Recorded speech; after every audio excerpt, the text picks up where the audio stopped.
This is the gue susah banget ya ngomong tugas akhir semester. Nah, itu dia.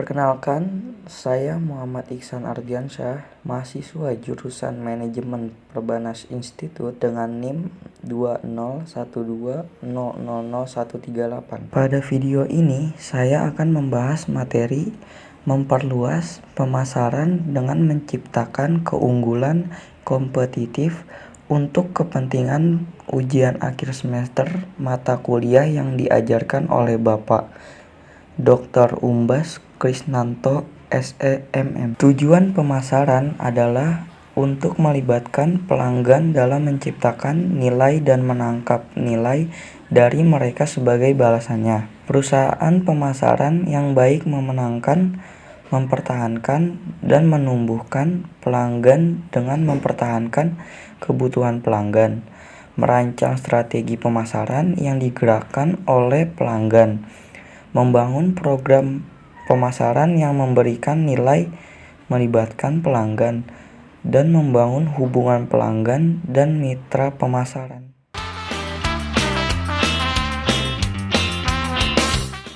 Untuk memulai, mari kita telusuri strategi kompetitif Microsoft, raksasa teknologi yang mendominasi dunia perangkat lunak komputer sepanjang tahun 1990-an.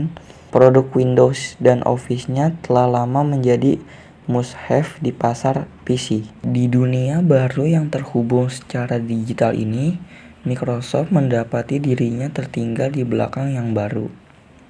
Lebih pesaing glamor seperti Google, Apple, Samsung, dan bahkan Amazon dan Facebook yang tampaknya menyediakan semua hal digital, perangkat pintar, teknologi penghubung, dan bahkan tujuan digital. Dalam lingkungan persaingan baru, meskipun masih kuat secara finansial dan masih menjadi yang terbesar di dunia, Microsoft sedang mengalami transformasi dramatis dalam strategi.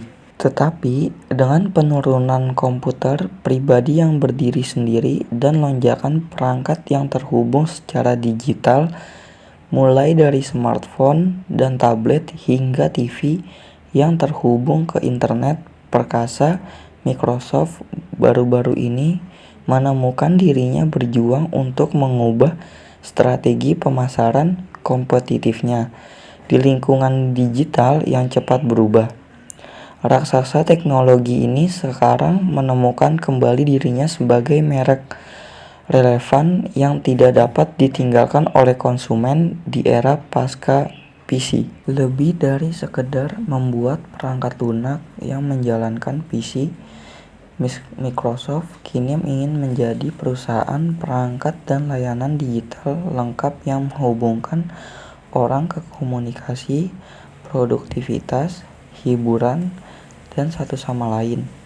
Strategi kompetitif Microsoft yang telah diubah juga memainkan keunggulan kompetitif yang telah lama dipegang perusahaan di pasar bisnis saat perusahaan terjun langsung ke produk dan layanan bisnis baru.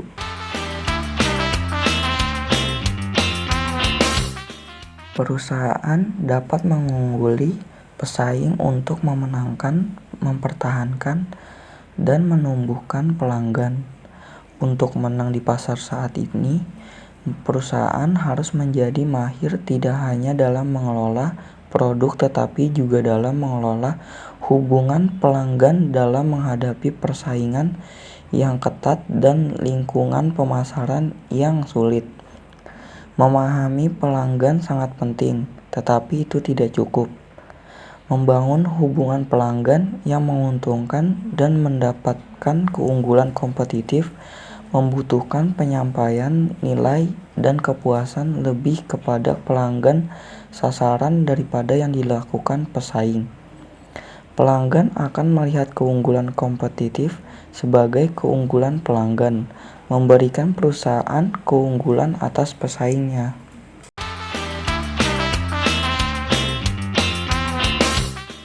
Pertama-tama mengidentifikasi dan menilai pesaing dan kemudian memilih pesaing mana yang akan diserang atau dihindari.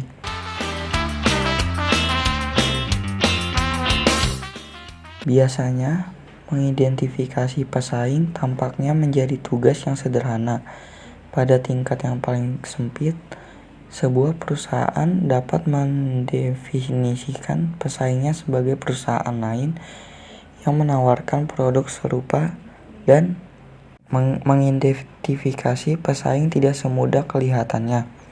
Misalnya, Kodak melihat pembuat film kamera lain sebagai pesaing utamanya. Tetapi pesaing sebenarnya adalah pembuat kamera digital yang tidak menggunakan film sama sekali. Kodak tertinggal dalam teknologi digital dan akhirnya menyatakan kebangkrutan. Setelah mengidentifikasi pesaing utama, manajemen pemasaran sekarang bertanya, apa tujuan pesaing? Apa yang masing-masing cari di pasar? Apa strategi masing-masing pesaing? Apa kekuatan dan kelemahan berbagai pesaing? Dan bagaimana masing-masing akan bereaksi terhadap tindakan yang mungkin diambil perusahaan. Perusahaan juga harus memantau tujuan pesaingnya untuk berbagai segmen. Jika perusahaan menemukan bahwa pesaing telah menemukan segmen baru, ini mungkin merupakan peluang. Perusahaan perlu melihat semua dimensi yang mengidentifikasi kelompok strategis dalam industri. Perusahaan harus memahami bagaimana setiap pesaing memberikan nilai kepada pelanggannya. Perusahaan perlu mengetahui kualitas, fitur, dan bauran produk masing-masing pesaing, layanan pelanggan, kebijakan harga, cakupan distribusi, strategi tenaga penjualan dan perikanan, promosi penjualan, dan program online dan media sosial.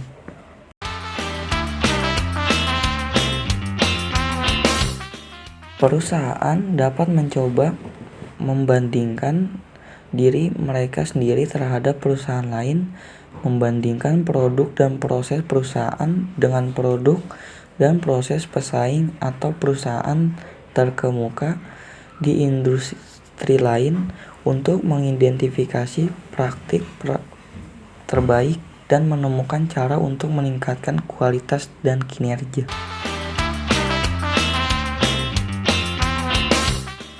Setiap pesaing bereaksi berbeda. Beberapa tidak bereaksi cepat atau kuat terhadap langkah pesaing.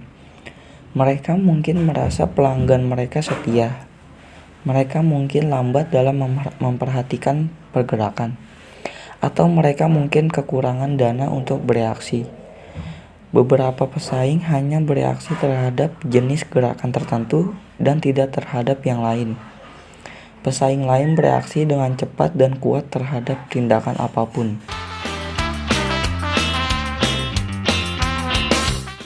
Setiap pesaing bereaksi berbeda. Beberapa tidak bereaksi cepat atau kuat terhadap langkah pesaing. Mereka mungkin merasa pelanggan mereka setia. Mereka mungkin lambat dalam memperhatikan pergerakan, atau mereka mungkin kekurangan dana untuk bereaksi. Beberapa pesaing hanya bereaksi terhadap jenis gerakan tertentu dan tidak terhadap yang lain. Pesaing lain bereaksi dengan cepat dan kuat terhadap tindakan apapun.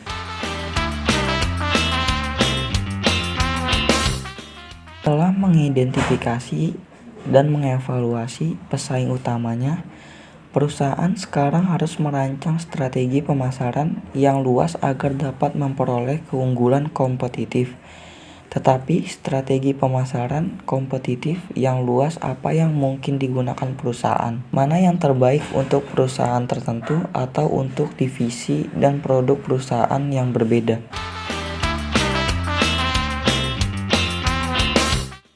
Ada banyak pendekatan untuk mengembangkan strategi pemasaran kompetitif yang efektif. Akan ada ketegangan konstan antara sisi pemasaran yang dirumuskan dan sisi kreatif. Lebih mudah untuk mempelajari sisi pemasaran yang dirumuskan yang telah menyita sebagai besar perhatian kita dalam buku ini. Namun kita juga telah melihat bagaimana kreativitas dan semangat pemasaran dalam strategi banyak perusahaan yang dipelajari baik kecil atau besar, baru atau matang telah membantu membangun dan mempertahankan kesuksesan di pasar. Dengan pemikiran ini, sekarang kita melihat strategi pemasaran kompetitif yang luas yang dapat digunakan perusahaan.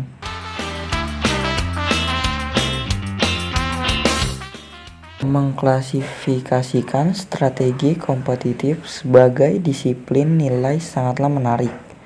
Ini mendefinisikan strategi pemasaran dalam hal pengejaran satu pikiran untuk memberikan nilai superior kepada pelanggan. Setiap disiplin nilai mendefinisikan cara khusus untuk membangun hubungan pelanggan yang langgeng. Perusahaan yang bersaing di pasar sasaran tertentu pada setiap titik waktu berbeda dalam tujuan dan sumber daya mereka. Seperti yang Anda lihat, 40% pasar ada di tangan dari pemimpin pasar, perusahaan dengan pangsa pasar terbesar. 30% lainnya ada di tangan penantang pasar, perusahaan runner-up yang berjuang keras untuk meningkatkan pangsa pasar mereka.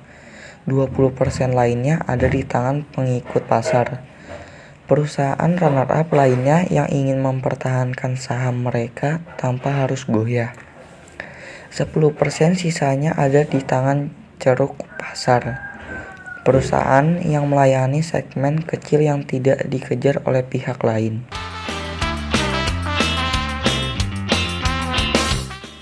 Perusahaan yang berpusat pada pesaing, sebuah perusahaan yang bergerak terutama didasarkan pada tindakan dan reaksi pesaing.